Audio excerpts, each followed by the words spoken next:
కోటగిరి మండల కేంద్రంలో ఘనంగా ఎన్టీఆర్ 30వ వర్ధంతి. బాన్స్వాడ నియోజకవర్గం కోటగిరి మండల కేంద్రం మీర్జాపూర్లో ఎన్టీఆర్ 30వ వర్ధంతి సందర్భంగా మీర్జాపూర్లో గల ఎన్టీఆర్ విగ్రహానికి అభిమానులు పూలమాలలు వేసి వర్ధంతి ఘనంగా నిర్వహించారు.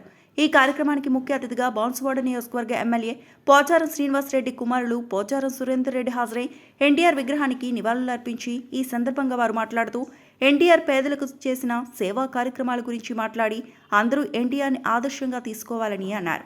ఈ కార్యక్రమంలో Kotagiri sarpanch Barla Madhu, Kotagiri market committee chairman Gaikwad Hanumanth, Sridhar Babu, మాజీ సర్పంచ్ పత్తి లక్ష్మణ్, సునీల్ కుమార్ చౌదరి, కొట్టం మనోహర్, రామలయ ఆలయ ధర్మకర్త చౌదరి, గంగాధర్ దేశాయ్, కోటగిరి మాజీ సొసైటీ చైర్మన్ కూచి సిద్ధు, నార్లం టీంకు ఉదయ్, ఏజాజ్ ఖాన్, మహిళలు, ఎన్టీఆర్ అభిమానులు పాల్గొన్నారు.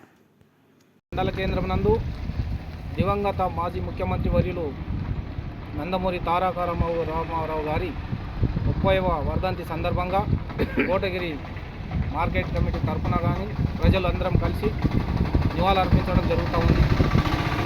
ఇలాంటి మహనీయులు బడుగు బలహీన వర్గాల ఆశాజ్యోతి అయినటువంటి దివంగత ముఖ్యమంత్రి నందమూరి తారక రామారావు గారు బడుగు బలహీన వర్గాల కోసం ఆనాడు 1982 నాడు తెలుగుదేశం పార్టీని స్థాపించి అతి తక్కువ సమయంలోనే వారు అధికారం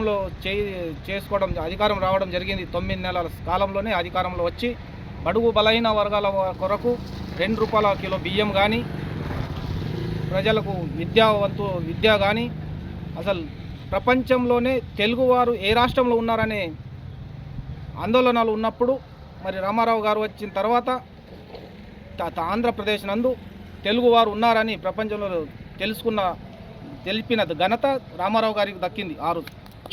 ఎందుకంటే తెలుగు ప్రజల పట్ల కానీ ఎంతో మంది సంస్కరణలు కానీ ఎన్నో సినిమాలు కూడా తీయడం జరిగింది.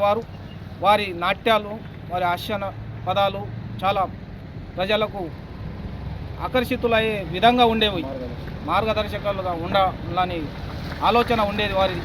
అలాంటి మహా గొప్ప మనిషి మరి మన అందులో లేకపోయినా ఉన్నట్టుగా మనం భావిస్తున్నాం.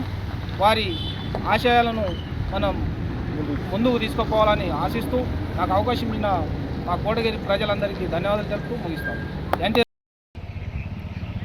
ఈరోజు మహనీయులైన నందమూరి తారక రామారావు దివంగత ఆంధ్రప్రదేశ్ మాజీ ముఖ్యమంత్రి గారి యొక్క 31వ వర్ధంతి నాడు మేము మా మార్కెట్ కమిటీ మరియు గ్రామస్తుల అందరం కలిసి నివాళులు అర్పించాము. ఆ మహనీయుడికి ఎప్పటికీ చిరస్మరణీయుడికి మనం ఎంతో రుణపడి ఉన్నాము.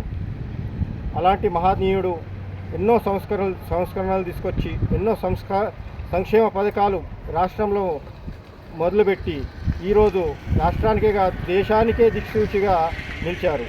అలాంటి మహనీయుడికి ఎన్నిసార్లు మనం నివాళులు అర్పించుకున్నా తక్కువనే.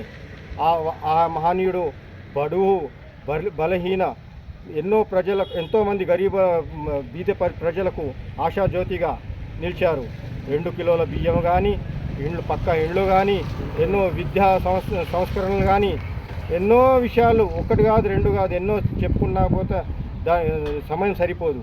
అలాంటి మహనీయుడికి మేము ఎప్పటికీ శిరసావరించి దండం పెట్టుకుంటున్నాము. అలాంటి మహనీయుడికి ఇలాంటి నివాళులు ఎన్ని అర్పించినా తక్కువనే. జై ఎన్టీ రామారావు, జై ఎన్టీ రామారావు. ఎన్టీ రామారావు. మరిన్ని అప్డేట్స్ కోసం మా ఛానల్ని సబ్స్క్రైబ్ చేయండి.